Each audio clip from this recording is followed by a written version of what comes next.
Hello साथीहरु, welcome to my mini blog. है आज पनि फेरि आयो है मेरो ब्लग साथीहरु। अब हाम्रो चाहिँ फ्यामिली ब्लग हुन्छ है सधैँभरि। अब फ्यामिलीहरु कता कता घुम्न जान्छौँ, त्यतैको हामी अलिअलि भिडियोहरु खिचिरहेको हुन्छ है। त्यही भएर चाहिँ हामी चाहिँ आज कता घुम्न जान लागेको छु त गाइजहरु। ल तपाईहरुले विचार गर्नु होला है, कस्तो राम्रो राम्रो ठाउँहरु देखाउँछु म तपाईहरुलाई, हेर्दै जानु होला। साथीहरु हामी सबैजना तीनैजना चारैजना है, चारजना छोरी दुईजना मम्मी अनि म गर्दा चारजना चाहिँ घुम्न जाँदैछौँ हैन। यता अब कति कोठामै बस्नु, अब फ्रेस हुनु पर्यो भनेर चाहिँ यता बाहिरतिर निस्केको। ठ्याक्कै हामी बौद्ध आइपुग्यो है साथीहरु, बौद्ध आइपुग्यो। देख्न सक्नुहुन्छ तपाईहरु पनि बौद्ध। सो गाइस, तपाईहरुलाई चाहिँ कस्तो लाग्छ बौद्धमा घुम्नलाई हैन? मलाई चाहिँ एकदम दामी लाग्छ कि हैन, आनन्दको। झन् आज त यस्तो दामी मौसम थियो हैन, घाम पनि थिएन। मेरो सानो बच्चाहरुले त झनै राम्रो भयो हैन। अब घाम भएको भए पोलेर कस्तो हुन्थ्यो, घामले पोलेर बस्नै सकिदैन थियो, घुम्नलाई धेरै गाह्रो हुन्थ्यो। मौसम भने एकदम दामी छ, घाम पनि त्यति धेरै छैन हैन।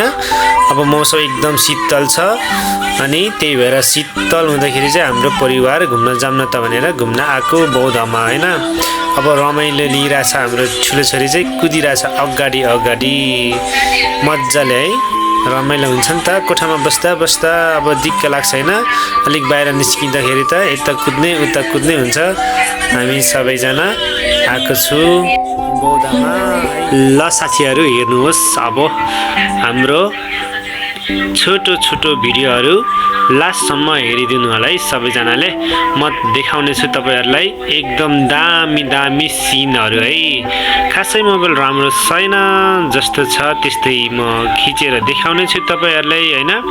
जस्तो आउँछ मेरो मोबाइलबाट त्यस्तै देखाउने छु तपाईहरुलाई। यस्तै है साथीहरु, मेरो मोबाइलबाट चाहिँ यस्तै निस्किन्छ। हेर्नु राम्रै छ यतिको हैन, ठिकै देखिरहेछ। यतिको त ठिकै भन्नुपर्छ हैन। अब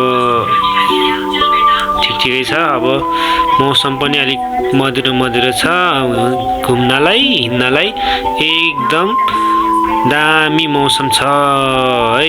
ल साथीहरु, अब चाहिँ ठ्याक्क माछा हुने ठाउँमा आइपुग्यो है हामी।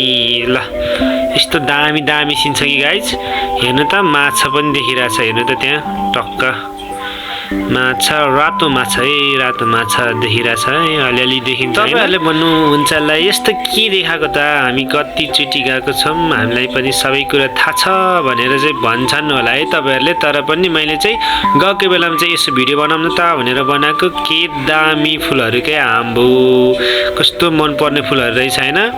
अनि त्यसमा कस्तो आनन्दले मजा लिन पाउने क्या, मूर्ति पनि छैन हैन। त दामी लाग्यो है, मलाई चाहिँ दामी लाग्यो, एकदम दामी लाग्यो। हुँदा हुँदै यहाँ हाम्रो बहिनीहरु र सालीहरु पनि भेट भयो, फुल पनि दामी छ। सबैजना भेट भएर फेरि उतातिर लाग्यौं हामी सबैजना।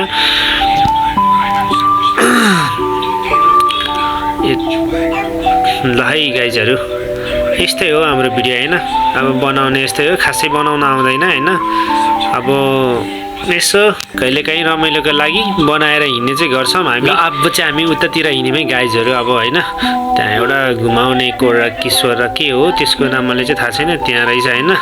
अब हामी चाहिँ यो चाहिँ हेर्यौँ सबैजना यहाँ बसेर, अनि थकाइ लाग्यो भनेर सबैजना थकित भएर रेस्ट गर्न थाल्यौँ।